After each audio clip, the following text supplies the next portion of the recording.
YouTube has faced another wave of criticism, and while most of the publicized events do lie in the political realm, over here in gaming we did have our own incident, with CNET publishing an article targeting gaming YouTubers, many of whom viewers of this channel will recognize. So, what we're going to do today, in today's deep dive episode, is go into how news coverage and basically just how the YouTube game works, how views are generated, the mechanics of that, and the impacts of that.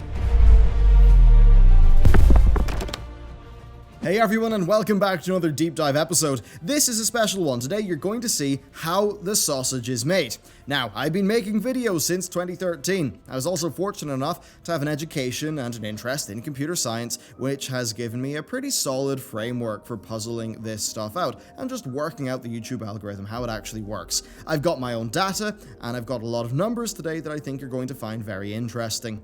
If YouTube is a game, then the algorithm is the rules of the game, and the tweaking and tuning of that algorithm, well, that is the balancing of that game. So by understanding all of this, you will learn far more about what drives your own viewing habits as suggested by YouTube, and then the myriad of fascinating challenges faced by the engineers over at YouTube. Unsurprisingly, understanding that all starts with humans, not the algorithm. The core of this is really quite simple. We have a number of biases that impact how clickable we find things to be. Anger and outrage sure are things that we find to be extremely clickable and shareable. That's really why you see modern media essentially be the way that it is these days. That, of course, is not all, though. Take this video by Veritasium that recently went viral. Its title and thumbnail are perfectly designed to create shock and wonder. So is that clickbait? Well, clearly no. The video literally is about why this reservoir is full of shade balls. Yet, some people may say that it feels a bit clickbaity, so what gives? Well, while the technical definition of clickbait is that a video's marketing is deceptive and not relating to the content in the video, I see it far more commonly used when something is emotionally targeted, be that to outrage or to wonder or to shock or to any other emotion that would lead to a high level of clickability. And you'd be astounded how much clickability matters on this platform and how it drives most of what you see. What's great is that this is very easy to show, so we're going to do just that. I'm going to show you what YouTube's most important metric is and how, surprisingly, to creators, it actually isn't the most important metric. That might sound counterintuitive, but you're going to see how it all makes sense. Okay, watch time, quite simply, is how much time you spend watching a video. Whether it's 100% of a 5-minute video or 50% of a 10-minute video, it's 5 minutes of watch time. Now, watch time is the metric that most correlates to YouTube's bottom line, so it's the thing that the entire platform and the algorithm is optimized around. However, for creators, it might not be the most important metric. You see, the YouTube algorithm is always testing creators' content against each other to see which videos tend to drive the most watch time for a given click. Now, the algorithm has a massive amount of content available for it to recommend, so it can always pick out the videos that will result in the highest watch time. This, perhaps surprisingly, is why watch time is not the main thing that a creator has to worry about. All things being equal, the thing that matters the most is click-through rate. That's what creators have to worry about. And we're going to explain this through an example. Creator A and Creator B make lore videos about Warhammer 40k. Let's say a new update to the Warhammer lore reveals new information about the Emperor, and both creators decide to make a video about the implications of the new lore. Creator A makes longer videos that viewers tend to stick with. They use boring titles and thumbnails. Creator B makes shorter videos that are still pretty good, but they use highly clickable titles and thumbnails. Now, if watch time is the most important thing, then surely the longer video will be preferred by YouTube. No, that's not the case. Why? Click-through rate. This is the game changer. And most importantly of all, it's something that YouTube now show creators in our analytics page. Now, before we return to our imaginary Warhammer YouTubers, take a look at this. So what you're seeing now is the watch time funnel. This shows how many impressions a video gets, and then the click-through rate that the video's title and thumbnail get, and then the watch time that's driven by that. An impression is simply when a video thumbnail and title appears on your screen, so be it your home screen, your recommendation tab, anything like that. As you can see, watch time is at the bottom of the funnel, and to show you just how much click-through rate changes watch time, we're going to return to our imaginary Warhammer YouTubers. So Creator A makes a longer video that on average drives 8.5 minutes of watch time, but they use a more simple title and thumbnail and only get a click-through rate of 3.5%. Creator B makes a shorter video that on average drives 5 minutes of watch time, but they use emotionally engaging titles and thumbnails, and therefore they get a click-through rate of 6.5%.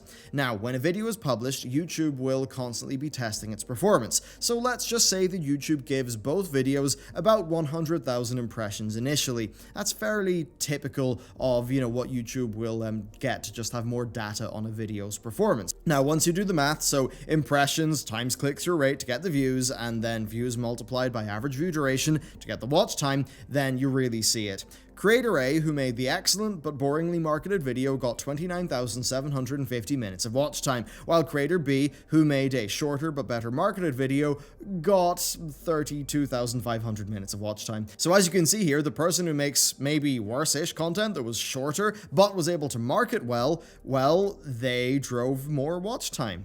This initial test of 100,000 impressions, this is what will be used by YouTube to figure out which video performs better with audiences. And even in this very short and slightly extreme example, you can see that the shorter video that was well marketed won. That's just the first 100,000 impressions though. What happens when the algorithm goes to drive another 500,000 impressions? Which video will those impressions go to? They will go to the one that previously drove the most watch time, which is why the shorter, more engaging video that has the clickable title and thumbnail, that's why that will be propelled and will do well. Now look, this is a slightly extreme example to show how a long video can be defeated, but let's use real-world examples from this channel. Here's a recent video. The title reads, "Details Revealed, Epic Exclusive Rejected by Game CEO, Kali v Riot Games, plus Nintendo and Microsoft's big wins," and then the thumbnail shows the CEO of Epic Games with big silly anime tears. Is the title clickable? Well, yeah. There's drama of Epic being rejected. The audience really cares about that, and in that specific wording, it's quite actionable, like he just got rejected. What? I need to find out. The title would have been better if I just left it at the Epic section, but I did feel it was important because it's a roundup video to communicate more of the stories that were in that video, including the positive ones, like the Nintendo and Microsoft story. Now, this video on its first day got an 8% click-through rate, and it performed very well indeed. On day one, 780k impressions led to 116k views with an average view duration of 8 minutes 23 for a total of 526,000 minutes of watch time, which oddly enough is pretty much exactly 1 year. Scale sure is spooky. Now let's take a look at a similar video that didn't do so well. Epic's largest move yet, Rocket League dev purchased outright, sparking EGS exclusive fears. Now this title just outright tells you pretty much all of the video, why it was made, but it doesn't really do that good of a job of teasing the broader stuff that's going on. The story of Epic's large rise, it's very flat, it's very boring, it's not really that engaging as compared to the previous title. There's no real good feel from it. And then the bit about Epic exclusive fears, which is the thing that most people care about, that was towards the end of the title. And that means that it would be cut off in a text preview, so people wouldn't see it, so it basically may as well not be there. Now, this video had a day one click-through rate of 3.9% with 553k impressions driving 30.7k views and an average view duration of 6 minutes 52 seconds for a total of 176k watch minutes, or just 1/3 of a year of watch time. So sure, our first video had a higher average view duration, maybe about 20% higher, but what matters is that it was far more clickable because of its title and thumbnail. It had an 8% click-through rate as compared to this video, which actually dipped down as bad as 2.8%. So as you can see, this shows us that yes, watch time is very important, but what matters a lot more is click-through rate. Although that assumes that you are making good quality videos that people will actually watch to a reasonable degree. Now, the point here is that these are two videos of similar quality but with widely different performance, and it's all down to click-through rate. Okay, so now you know. This is pretty much how it works. And I think you're probably going to be thinking about the impacts of this. If you want to do well on YouTube, you've got to go hard on your titles and your thumbnails. That's true. I started this channel in January of this year, being very well aware of all of this because I've ran my other channel for years. And within 2 months, I had this channel getting more views than the other one. Gaming is a really hard niche to break into, but by understanding the rules, I was able to break into it.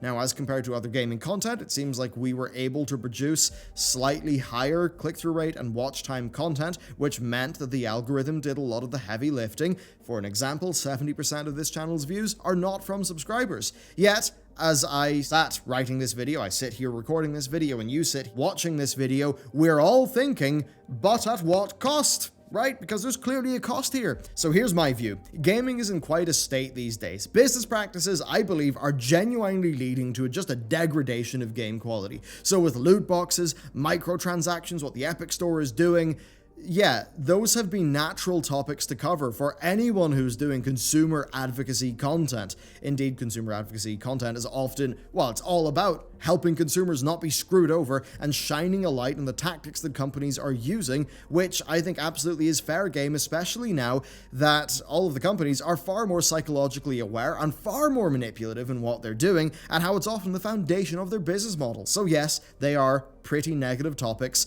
Combine that subject matter with a type of title and thumbnail that just does perform better on the platform, and there you go. That explains a lot of what you see. And in this case, I'm not hiding it. That's what we do. And, I do that with those titles and thumbnails because I genuinely think that it is the right response to a lot of what we are seeing going on in the gaming industry, because I do genuinely see it as being a massive problem. Now, that said, for our part, we do focus on including positive stories in our roundup episodes, and the current plan is to grow this channel to the point where we don't need the algorithm to do all of the heavy lifting, to a point where, in addition to the consumer advocacy content, we can also make far more in-depth content. There's a lot more celebratory of the industry. At the end of the day, like, if I go through the door behind me, that's my game studio. We make games. That's the main thing that we do. So yeah, we want to make more positive game content. We aim to be in a position where basically we can help defend gaming from what we feel is wrong while also elevating the things that we think are good. And a great example of that is this video on No Man's Sky Beyond. A good thumbnail that was kind of funny, along with a title that's kind of surprising, but in a positive way. Now, its click-through rate peaked at 5.5%, which isn't massive, but is pretty good. And that video did really darn well while still being a celebratory story. So, as you can see, understanding how these systems works gives you a lot of power, and with that comes a lot of responsibility, because you can also use it to spread misinformation and to elevate shocking arguments made in bad faith. Indeed, and sometimes within gaming, I think a lot of people just don't know about the tech side and the business side, and they end up spreading misinformation and things like that without really knowing it, but that stuff all is just a factor in just the power of the algorithm, really. Now, this stuff essentially is the problem that YouTube is left with. Whether you are acting in good faith or bad faith, the algorithm boils it all down to CTR and watch time.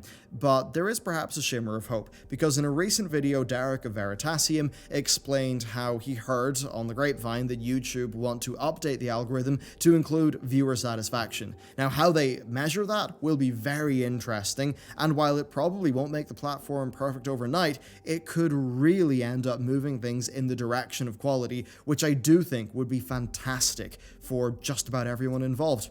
So there you go. That is my piece on how the sausage is made, how we run things, my thoughts on all of this stuff. And yeah, instead of talking about a CNET article and all of that stuff, I thought it would be a lot more productive to just explain to you, well, here's the systems that drive the titles and thumbnails that you see. I'm obviously doing it, everyone else is obviously doing it, here's how it actually works, because at the end of the day, the more armed you are with information, the better, we're all able to just process things as we see them, and I think that's the most important thing. So, I hope you enjoyed this, I hope you found it useful, let me know what you think down below, and with that, I'll see you next time.